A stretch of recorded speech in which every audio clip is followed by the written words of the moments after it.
Assalamualaikum warahmatullahi wabarakatuh. Selamat pagi dan salam sejahtera untuk kita semua. Yang terhormat kepada Ibu dosen Dr. Tuti Rastuti SHMH selaku dosen pengampu mata kuliah kompetensi bisnis. Serta teman-teman sekalian yang saya hormati, puji dan syukur kita panjatkan kehadirat Tuhan Yang Maha Esa karena atas rahmat dan karunia-Nya kita dapat hadir pada kesempatan hari ini. Pada kesempatan kali ini, saya akan mempresentasikan sinopsis jurnal nasional yang berjudul Penyalahgunaan Posisi Dominan oleh Pelaku Usaha Dominan Melalui Penggunaan Algoritma Harga.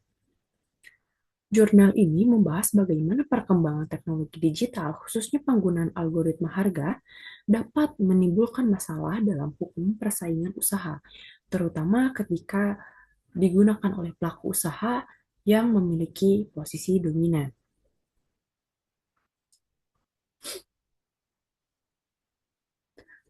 Pada judul penelitian ini, kita bisa melihat bahwa penelitian ini berfokus pada dua hal utama, yaitu posisi dominan dan penggunaan algoritma harga. Posisi dominan ini berarti adanya pelaku usaha yang memiliki kekuatan besar dalam pasar, sedangkan algoritma harga ini merupakan sistem teknologi yang digunakan untuk menentukan harga secara otomatis. Judul ini menunjukkan bahwa penelitian ini ingin melihat bagaimana teknologi yang digunakan untuk menentukan harga secara otomatis.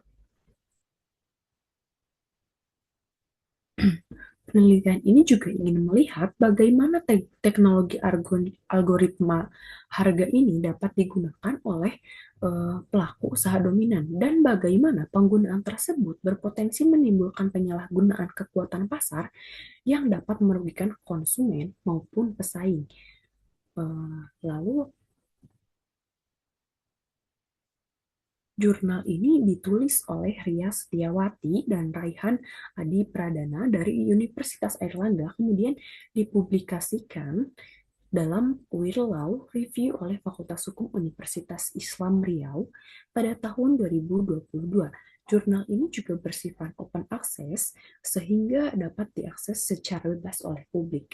Lalu, kenapa bagian ini menjadi penting untuk dijelaskan? Karena dalam dunia akademik kita harus memastikan bahwa sumber yang kita gunakan itu kredibel dan dapat dipertanggungjawabkan. Selain itu, jika kita melihat profil penulisnya, keduanya memang memiliki fokus di bidang hukum persaingan usaha dan regulasi teknologi digital.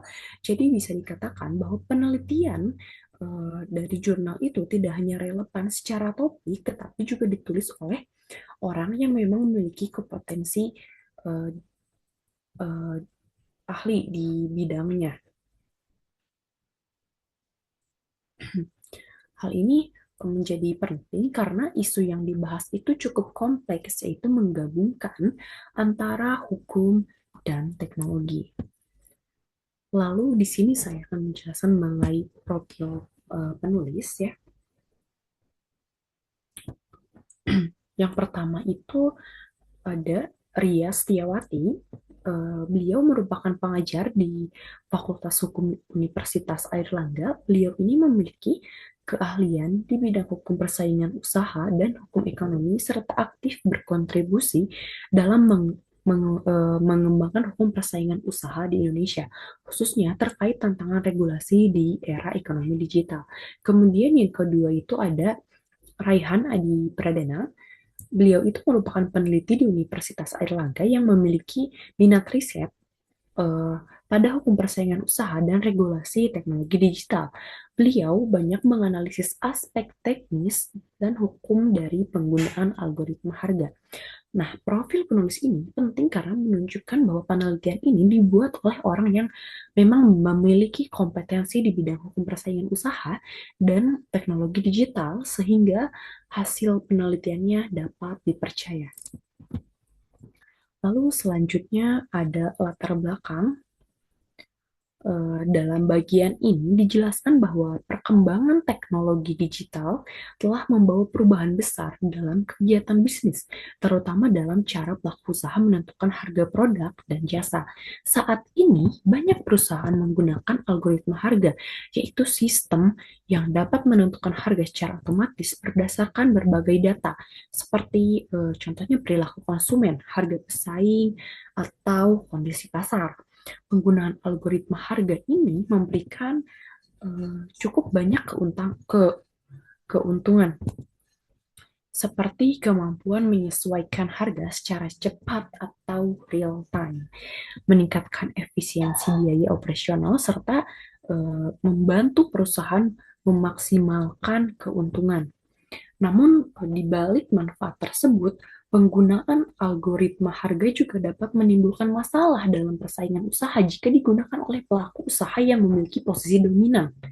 Algoritma ini dapat menyebabkan diskriminasi harga, dapat menghambat pesaing baru, dan dapat memperkuat monopoli yang pada akhirnya itu bisa merugikan konsumen. Selain itu, di Indonesia sendiri, aturan hukum persaingan usaha itu belum secara khusus mengatur penggunaan algoritma harga. Oleh karena itu, penelitian ini bertujuan untuk menganalisis hubungan antara penggunaan algoritma harga dengan penyalahgunaan posisi dominan, serta dapat memberikan rekomendasi untuk untuk penguatan pengawasan hukum.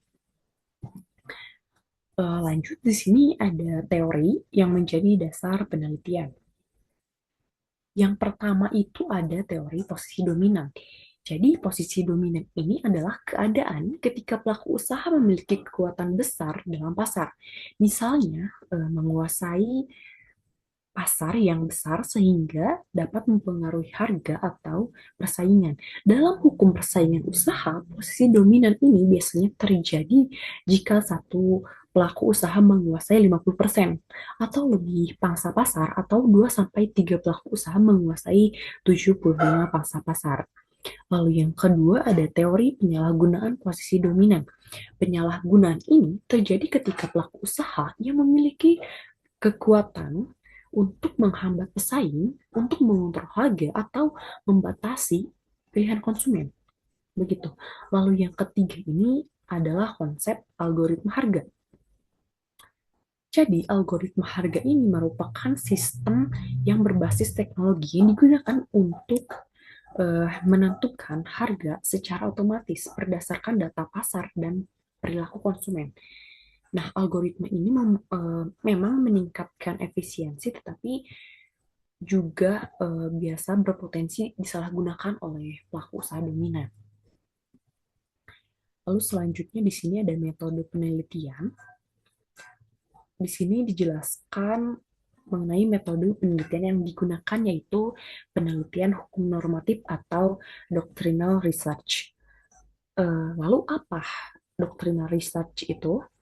Jadi itu adalah penelitian yang menjelaskan dan menganalisis peraturan perundang-undangan dalam bidang hukum tertentu untuk mengidentifikasi kekosongan hukum atau kekaburan hukum yang ada, serta memberikan saran bagi perkembangan hukum di masa mendatang.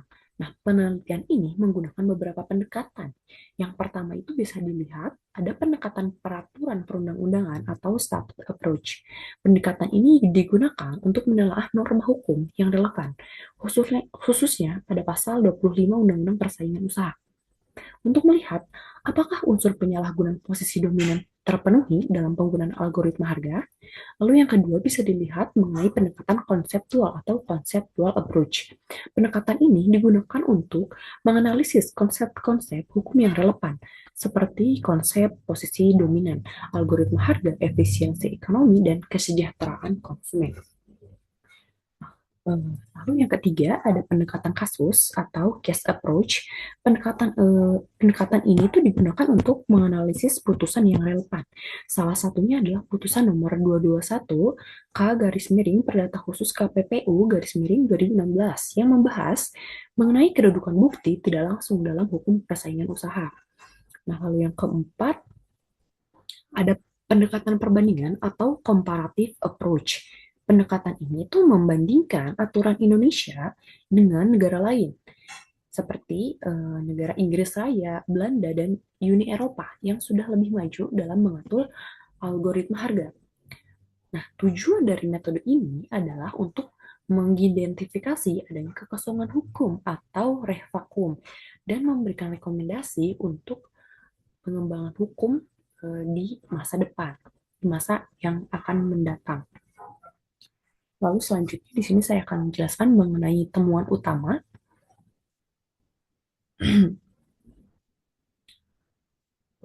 Jadi temuan utama penelitian itu ada berbagai bentuk penyalahgunaannya posisi dominan yang dapat terjadi melalui penggunaan algoritma harga.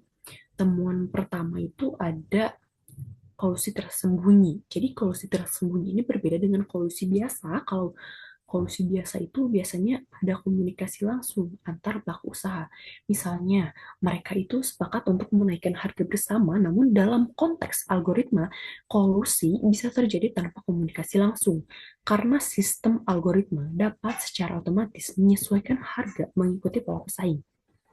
Nah, dalam penelitian ini dijelaskan dua model kolusi, yaitu messenger dan hub and spoke. Model messenger ini terjadi ketika algoritma digunakan sebagai sarana komunikasi tidak langsung antar pelaku usaha. Artinya, manusia tetap membuat kesepakatan, tetapi algoritma digunakan untuk menjalankan atau menyampaikan strategi harga tersebut secara otomatis. Sedangkan model hub and spoke itu terjadi ketika beberapa perusahaan menggunakan algoritma yang sama atau berasal dari penyedia yang sama. Akibatnya, harga yang dihasilkan oleh perusahaan-perusahaan tersebut menjadi seragam atau sangat mirip sehingga persaingan menjadi tidak sehat. Lalu yang kedua ada predatory sehat. Hmm, Maaf, maksudnya predatory pricing. Jadi predatory pricing ini adalah strategi menetapkan harga di bawah biaya produksi dengan tujuan mengusir pesaing dari pasar. Biasanya strategi ini dilakukan oleh perusahaan besar yang memiliki modal kuat. Nah, dengan adanya algoritma harga ini, strategi predatory pricing ini menjadi lebih efektif karena perusahaan dapat menyesuaikan harga secara cepat dan presisi berdasarkan kondisi pasar. Misalnya nih, ketika ada pesaing baru masuk, algoritma dapat langsung menurunkan harga hingga sangat rendah, sehingga pesaing tidak mampu bertahan dalam persaingan. Setelah pesaing keluar dari pasar, perusahaan dominan kemudian dapat menaikkan harga kembali dan memperoleh keuntungan yang lebih besar. Lalu yang ketiga itu ada diskriminasi harga atau personalized pricing. Nah, diskriminasi harga terjadi ketika konsumen yang berbeda mendapatkan harga yang berbeda untuk produk yang sama. Hal ini terjadi karena perusahaan menggunakan data konsumen seperti riwayat pembelian, lokasi, atau kebiasaan belanja. Misalnya, konsumen yang sering membeli suatu produk mungkin akan mendapatkan harga yang lebih tinggi dibandingkan konsumen baru, karena sistem algoritma itu menganggap konsumen tersebut bersedia membayar lebih.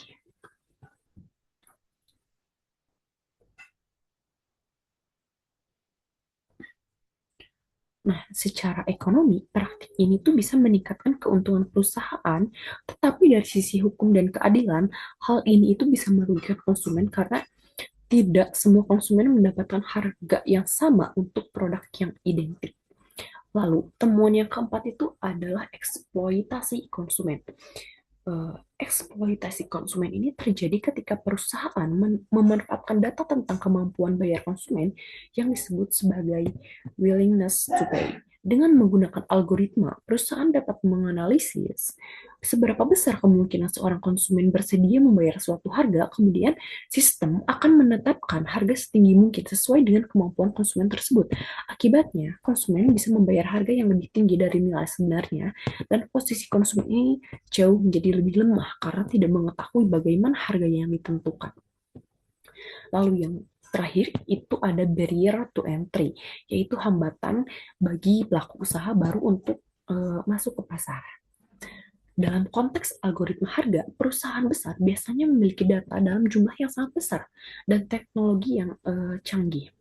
Data ini menjadi aset yang sangat penting dalam menjalankan algoritma harga. Akibatnya, pelaku usaha Pelaku usaha yang baru yang tidak memiliki data dan teknologi yang cukup akan kesulitan bersaing. Mereka tidak mampu menyesuaikan harga secepat atau seakurat perusahaan dominan. Dengan demikian, penggunaan algoritma harga oleh pelaku usaha dapat menciptakan hambatan masuk pasar yang tinggi sehingga persaingan menjadi tidak sehat dan pasar itu menjadi semakin dikuasai oleh perusahaan yang besar. Lalu selanjutnya ada temuan lanjutan yaitu penguatan kewenangan KPPU dalam menghadapi perkembangan teknologi, khususnya penggunaan algoritma harga. Yang pertama ada regulasi ex ante. Jadi regulasi ex ante ini adalah aturan yang dibuat sebelum pelanggaran itu terjadi sehingga tujuannya lebih bersifat pencegahan daripada penindakan setelah masalah itu terjadi. Nah, dalam konteks ini, salah satu bentuk regulasi ex ante itu adalah pembentukan sandbox regulasi. Sandbox regulasi itu adalah suatu ruang uji coba atau simulasi yang dibuat oleh lembaga pengawas untuk menguji bagaimana suatu teknologi digunakan dalam praktik nyata, tetapi dalam kondisi yang tetap diawasi. Misalnya itu seperti apa? Jadi, misalnya itu perusahaan yang ingin menggunakan algoritma harga dapat diuji terlebih dahulu dalam sandbox ini sehingga dapat dilihat apakah algoritma tersebut berpotensi melanggar hukum persaingan usaha atau tidak. Begitu. Selain itu, pelaku usaha dominan juga disarankan untuk melakukan audit algoritma secara mandiri. Nah, audit algoritma ini berarti perusahaan harus memeriksa sistem algoritma mereka secara berkala untuk memastikan bahwa sistem tersebut tidak digunakan untuk melakukan praktik yang melanggar hukum, seperti diskriminasi harga atau kolusi tersembunyi. Begitu. Lalu, eh, yang kedua ada pendekatan struktural dalam investigasi.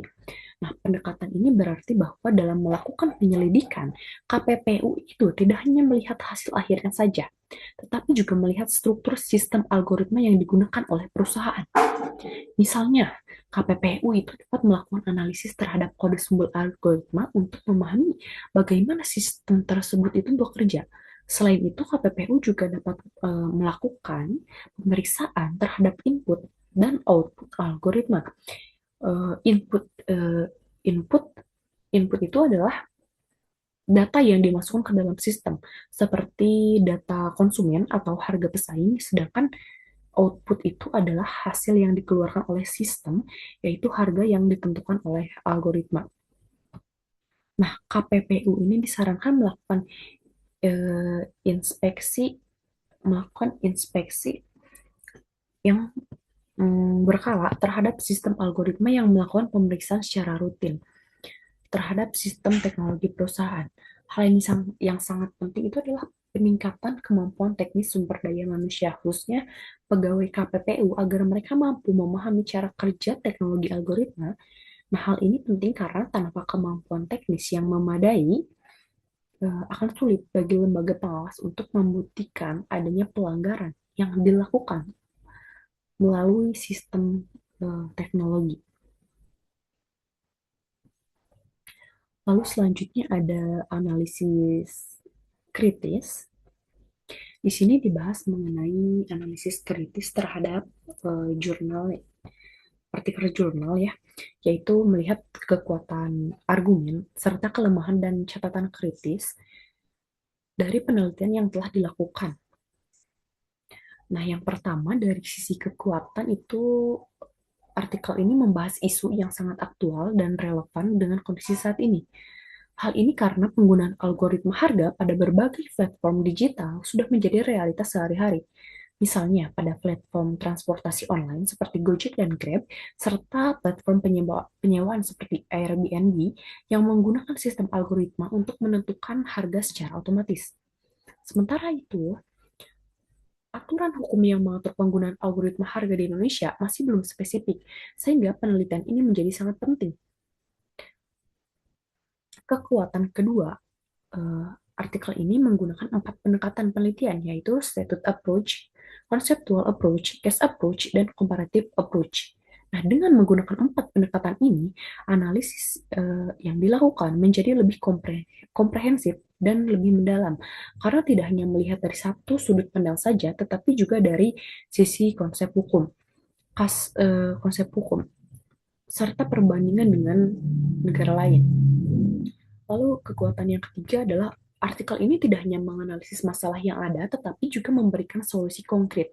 Beberapa solusi yang ditawarkan antara lain adalah pembentukan sandbox regulasi, pelaksanaan audit algoritma, penyusunan pedoman penggunaan algoritma, serta penguatan sistem pembuktian dalam kasus persaingan usaha yang melibatkan teknologi. Lalu kekuatan yang keempat adalah artikel eh, yang mampu menghubungkan antara hukum dan teknologi dengan menggunakan bahasa yang cukup mudah dipahami. Bahkan, oleh pembaca yang tidak memiliki latar belakang teknis di bidang teknologi informasi, hal ini membuat artikel menjadi lebih mudah dipahami oleh berbagai kalangan. Nah, selanjutnya, yang kelima ini adalah rekomendasi yang diberikan dalam artikel ini dinilai sejalan dengan arah pengembangan kebijakan lembaga pengawas persaingan usaha. Sehingga artikel ini berpotensi menjadi referensi penting bagi pembuat kebijakan dalam mengembangkan aturan hukum di masa depan. Nah, namun selain memiliki berbagai kekuatan, artikel ini juga memiliki beberapa kelemahan dan catatan kritis yang perlu diperhatikan. Kelemahan pertama itu adalah artikel ini tidak membahas kasus nyata di Indonesia secara mendalam. Contoh kasus yang digunakan dalam penelitian ini sebagian besar dari negara maju, sehingga rekomendasi yang diberikan mungkin belum sepenuhnya sesuai dengan kondisi di Indonesia. Kelemahan kedua itu adalah artikel ini belum memberikan batas yang jelas antara penggunaan algoritma harga yang sah dan yang melanggar hukum. Hal ini berpotensi menimbulkan kebingungan dalam penerapan aturan, bahkan bisa menyebabkan regulasi yang terlalu luas atau tidak tepat sasaran. Lalu kelemahan ketiga adalah usulan mengenai sandbox regulasi.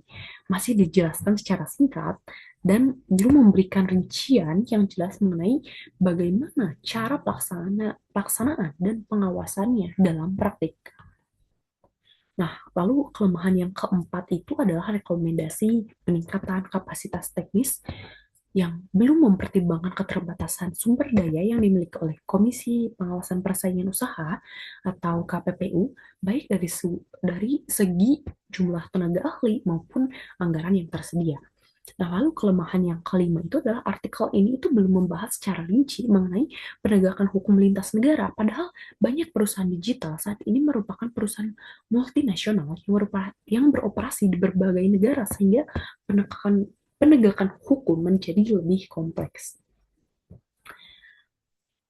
Lalu selanjutnya di sini ada kesimpulan. Kita masuk ke kesimpulan dari artikel yang telah kita bahas. Secara umum, artikel yang berjudul penyalahgunaan posisi dominan oleh pelaku usaha dominan melalui penggunaan algoritma harga, eh, karya Ria Setiawati dan Raihan Adi Pradana ini merupakan kajian yang sangat relevan dalam membahas kekosongan aturan hukum persaingan usaha, khususnya yang berkaitan dengan penggunaan algoritma harga di era digital. Nah, dalam artikel ini, penulis itu berhasil mengidentifikasi dua masalah utama yang menjadi perhatian. Masalah pertama itu adalah ketidakjelasan penerapan pasal 25 Undang-Undang Persaingan Usaha, terutama dalam menghadapi praktik bisnis yang menggunakan teknologi algoritma harga. Hal ini menunjukkan bahwa aturan hukum yang ada saat ini masih belum sepenuhnya mampu menjawab tantangan teknologi digital yang berkembang sangat cepat.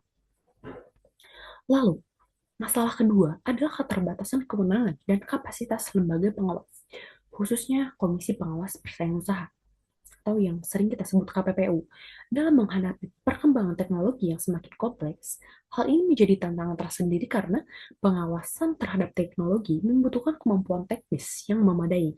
Selain itu, penulis juga menunjukkan bahwa penggunaan algoritma harga dapat menjadi bentuk penyalahgunaan posisi dominan, terutama melalui beberapa praktik seperti diskriminasi harga, seperti hambatan masuk pasar bagi pesaing baru, serta pembatasan pilihan konsumen.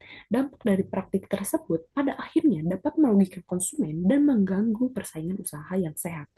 Nah, di sisi lain, artikel ini itu dinilai memiliki kekuatan dengan mengidentifikasi masalah secara jelas dan memberikan analisis normatif yang sistematis sehingga mampu menunjukkan adanya kekosongan hukum dalam pengaturan algoritma harga. Nah, namun dengan demikian, artikel ini juga masih memerlukan pendalaman pada bagian solusi. Beberapa hal yang masih perlu diperjelas antara lain adalah pelaksanaan sandbox regulasi, penentuan batas antara penggunaan algoritma yang sah dan yang melanggar hukum, mungkin serta pertimbangan terhadap keterbatasan kapasitas kelembagaan KPPU dalam menerapkan rekomendasi tersebut. Meskipun masih memiliki beberapa kekurangan, artikel ini tetap menjadi referensi penting bagi akademisi, bagi praktisi hukum, maupun pembuat kebijakan dalam mengembangkan hukum persaingan usaha di Indonesia. Uh, Khususnya dalam menghadapi tantangan perkembangan ekonomi digital dan menggunakan teknologi algoritma harga.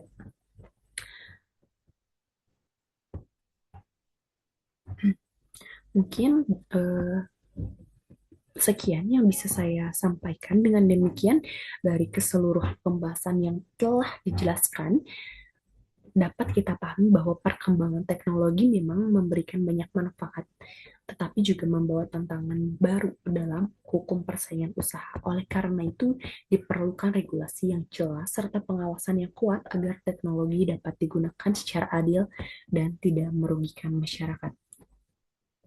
Baik, semoga sinopsis ini dapat memberikan manfaat bagi pengembangan pemahaman mengenai hukum persaingan usaha di Indonesia, khususnya dalam konteks perkembangan ekonomi digital dan tantangan regulasi algoritma harga.